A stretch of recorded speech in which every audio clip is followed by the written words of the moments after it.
예수님은 이 배신과 배반을 각오하신 스승이고 또 지도자이셨어요. 이 배신이라고 하는 것은 이 자신의 연약함 때문에 오는 게 배신이고요. 그 배반이라고 하는 것은 자기가 힘이 세서 그것을 대적하는 것을 배반이라고 하는 거예요. 이 창세기부터 요한계시록까지가 사실은 관계에 대한 말씀이에요. 우리가 옛날에는 구원받았다라는 이 구원을 어떤 공간, 그러니까 자신이 제일 행복한 공간으로 들어가는 것을 우리가 구원받았다 이렇게 생각을 했었죠.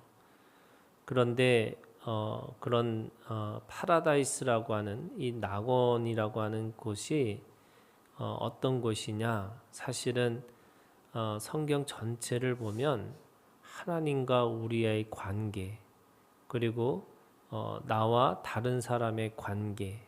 그래서 교회라고 하는 것은 결국에는 이 생명관계를 맺은 예수 그리스도의 몸을 이루는 사람들, 이것이 바로 하나님과의 이 구원이라고 할 수가 있어요. 그래서 잠언에 있는 말씀에 보면 내가 비록 이 삼가 이 초가집에서 초가 삼간에도 산다고 할지라도 사랑하는 사람과 사는 것이 진정한 복이다라고 얘기하는 거예요. 그러니까 환경이 중요한 게 아니고요. 또 조건이 중요한 게 아니고 누구랑 어떤 관계를 하느냐, 이것이 바로 진정한 복이라고 얘기하시는 거고, 또 이사야에 있는 말씀에 보면 하나님의 나라는 이 사자와 어린 양이 함께 어울려서 살아가는 거고, 뱀과 어린아이가 장난치며 노는 곳인 거예요. 이것이 뭐냐면 잡아먹고 잡히는 관계 안에서도 진정한 평화를 이루고 있는 것이 바로 하나님의 나라라고 이야기하고 있는 거죠. 그런 의미에서 예수님은 이 제자들을 어떻게 하기를 원하시냐면, 그들이 비록 배신과 배반을 한다 할지라도 그들을 다시 회복시켜서 하나님과의 관계, 그리고 예수님과의 관계, 또 서로 간의 관계를 다시 맺기를 원하신 거죠. 그런 의미에서 예수님은 오늘 이 21장 전체가 교회의 시작이고요. 그리고 그 교회라고 하는 것이 어떤 의미를 가지고 있는지를 몸으로 보여주신 것이고요. 또 한 개인으로 얘기하면은 베드로의 회복의 사건이에요. 베드로는 3번이나 예수님을 부인했던 사람이에요. 이 베드로의 이 배신과 또 이 가룟 유다의 배반을 경험하신 것이 십자가의 죽음이셨죠. 그런데 부활하신 예수님은 제자들에게 나타나시면서도 동시에 누구를 가장 염두에 두셨냐면 바로 베드로를 염두에 두셨어요. 초대교회의 이 가장 중요한 사람 중에 한 사람이 이 베드로였죠. 그래서 베드로의 이 설교와 또 요한의 기도와 그리고 야고보의 이 교회의 지도자로서 세워가는 이 세 기둥이 바로 초대교회의 시작이었습니다. 그 설교자로서 세우기 위한 베드로의 회복의 사건이 오늘 이 요한복음 21장 전체의 사건입니다. 오늘 제자들은 다시 일상으로 돌아갔어요. 스승을 잃은 슬픔과 또 그 안에서 예수님이 부활하셨다는 사건을 경험했음에도 불구하고 지금 마지막에 이렇게 얘기했죠. 14절에 보시면 예수께서 죽은 자 가운데서 살아나신 후에 세 번째로 제자들에게 나타나신 것이다. 세 번이나 제자들에게 나타나시면서도 이 제자들은 여전히 그 부활의 사건을 몸으로 체질화되지 못하고 그냥 생각만 하고 있는 그 와중에 그 제자들 모두가 고기를 잡으러 간 거예요. 이 고기를 잡으러 가는 이 사람들의 마음이 어떤 마음이었을까? 예수님은 이 제자들을 부르실 때에 아주 분명한 사명을 주셨죠. 고기를 잡는 어부로 인생이 끝나는 게 아니라 사람을 낚는 어부가 될 것이다 라고 하는 또 다른 소명, 또 다른 사명을 그들에게 부여시켜 주셨어요. 그럼에도 불구하고 그들은 여전히 고기를 잡는 어부로 남겠다고 지금 고기를 잡으러 간 거죠. 그날 밤에 그들은 아무것도 잡지 못하였더니 이렇게 얘기합니다. 그들은 평생을 고기 잡는 어부로 살았던 사람들이에요. 또 그들은 이 자신의 가지고 있는 다른 어떤 것보다도 이 분야에서는 최고의 전문가라고 할 수가 있었어요. 그럼에도 불구하고 그날 밤 그들은 아무것도 잡지 못했다라는 거죠. 그러면서 5절에 이렇게 얘기합니다. 예수께서 이르시되 얘들아 너희에게 고기가 있느냐 대답하되 없나이다. 이 수고와 슬픔밖에 없는 그 인생에 똑같은 거죠. 그들이 가지고 있는 사명은 사람을 낚는 어부가 되는 거지 고기를 잡는 어부가 자신의 가지고 있는 그 사명이 아닌 거예요. 그래서 아무리 그쪽에서 노력하고 애써도 그들은 그곳 속에서 이룰 수 없는 사람들이 되는 거죠. 우리가 인생에서 그런 거예요, 여러분. 아무리 노력하고 아무리 내가 열심히 해도 그것이 나에게 사명이 되지 않으면 그것이 아무것도 이룰 수가 없는 거예요. 이룬다 할지라도 그것이 오히려 그것이 저주가 되고 그것이 오히려 심판이 되는 거죠. 지금 제자들은 아무것도 이룬 것이 없다라고 하는 거죠. 밤새도록 노력하고 밤새도록 애썼지만 그들에게는 아무것도 없었습니다. 그랬더니 6절 이르시되 그물을 배 오른편에 던지라 그리하면 잡으리라. 왜 잡을 수 있었냐? 그게 말씀이 있었기 때문에 그런 거예요. 그래서 그것이 아무리 사명이 아니라 할지라도 하나님은 그들에게 그 사명이 무엇인지를 가르치시기 위해서 그 말씀의 순종을 그 사건 속에서 가르치시는 거예요. 사람들은 또 이거를 통해서 물고기를 잡는 내가 어부가 돼야 된다 이렇게 생각하는 거지만 제자들은 다르게 살아야 되는 거죠. 뭘로 살아야 되느냐? 예수 그리스도의 말씀대로 살아야 된다는 거예요.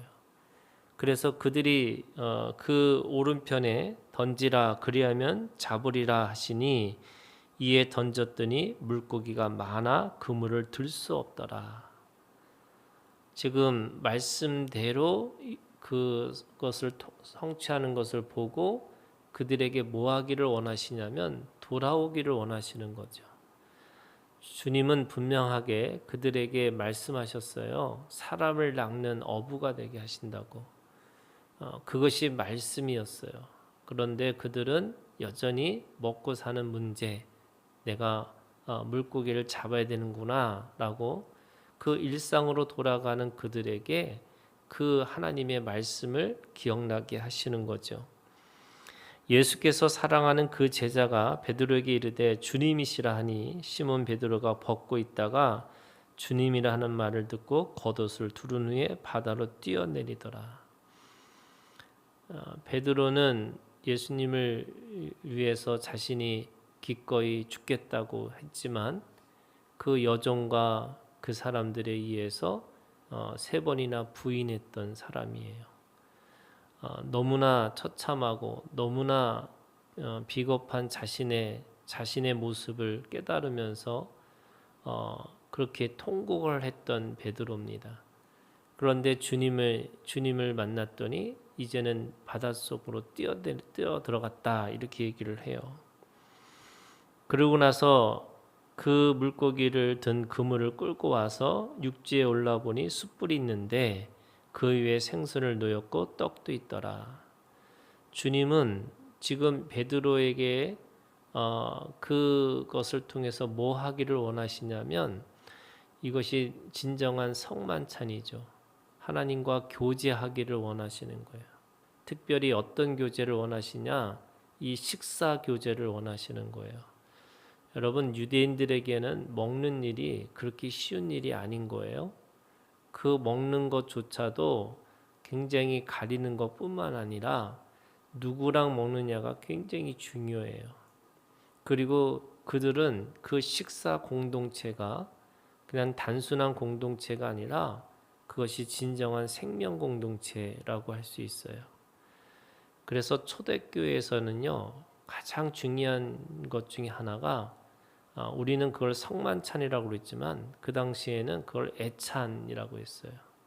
서로 예배하면서 같이 먹고 같이 나누는 거죠.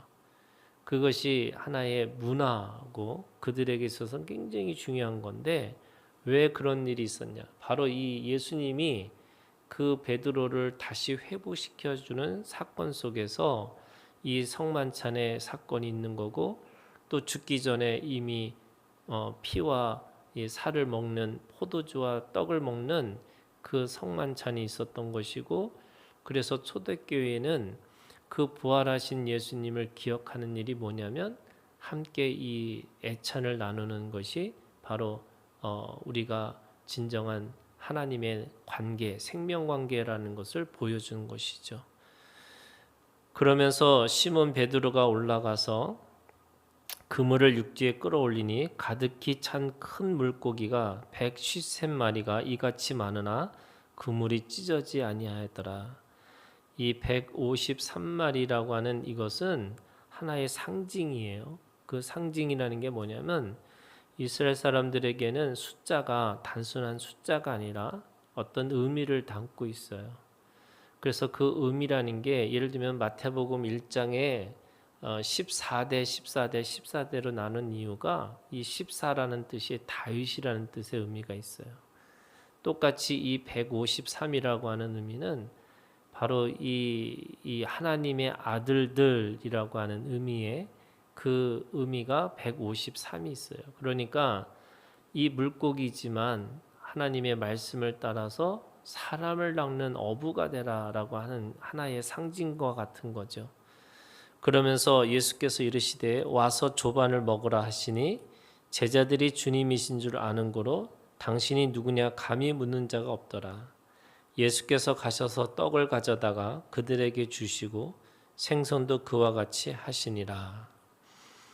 예수님이 제자들과 함께 먹고 마시면서 함께 있겠다라고 말씀하시는 거죠. 배신자 베드로, 그럼에도 불구하고 그에게 말씀도 주시고 다시 사명을 깨닫게 하시고 또 그와 같이 먹고 마시는 자로 함께 하시는 예수 그리스도. 저는 우리가 인생에서 가장 힘든 것 중에 하나가 배신자하고 배반자죠. 여러분, 그럼에도 불구하고 하나님은 우리에게 각오하고 살으라는 거예요. 여러분, 이 각오라는 게 어떤 거냐면 이 배신과 배신자를 경험한 사람들은 누구를 신뢰할 수가 없어요. 그런데 주님은 우리에게 그것을 가지고 선입견을 가지고 누군가를 만나고 누군가를 축복하고 또 누군가에게 복음을 전할 수 있는 그것을 하려면 이 모든 것을 뛰어넘으라고 말씀하시는 거예요. 그래서 여러분 육신의 연약함 때문에 배신자와 또 자신의 이익을 위해서 배반하는 자가 있다 할지라도 우리는 그 전 세계를 향해서 증인의 삶으로 살아야 되는 거고 누구든지 어떤 사람이든 하나님의 아들들이라고 인정하고 또 그들에게 우리가 복음을 전하는 사명이 있다라고 말씀하시는 거예요. 그래서 배신자도 넘어가야 되는 거고 또 배반자도 넘어가서 정말로 나에게 맡겨진 하나님의 사람들을 위해서 복음을 전하는 증인이 되고 증언자가 되라고 말씀하시는 거죠. 오늘 베드로에게 찾아오셔서 말씀도 주시고 또 그와 함께 먹고 마시면서 다시 그 베드로를 회복시키는 예수 그리스도. 오늘 우리가 주님 안에서 그 예수 그리스도의 그 삶으로 오늘도 믿음으로 살아가는 우리가 되기를 주님의 이름으로 축원합니다.